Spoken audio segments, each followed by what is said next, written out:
বাচ্চা হওয়ার পর ওই যে শরীরের স্ট্রেস মার্ক, বাচ্চার 2.5 বছর স্তন পান করে করে সেই স্তনটা ঝুলে যাওয়া, সি সেকশনের সময় পেটটা কাটার সময় এনেস্থেশিয়ার যে লম্বা সিনিসটা পিঠে দিয়ে এফোর ওফোর করে দেয়, ওই যে 9 মাস না ঘুমিয়ে থাকা, 2.5 বছর আধা পেটা খাওয়া, মাথার চুল সব ঝরে যাওয়া, ওই নারী পৃথিবীর সবচেয়ে সুন্দরতম বউ।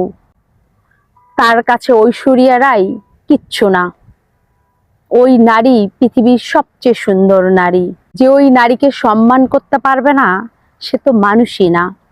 স্টেজ মার্ক পৃথিবীর সবচেয়ে সুন্দরতম শিল্পকলা। যে ওইটাকে সম্মান করতে পারে না, সে তো মানুষের মধ্যেই পড়ে না।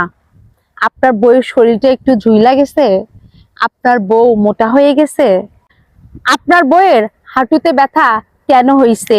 আপনার পরবর্তী প্রজন্মকে এই পৃথিবীতে আনতে, আপনার জিনকে পৃথিবীতে আনতে আপনার বাচ্চা বানানোর ক্ষমতা নাই।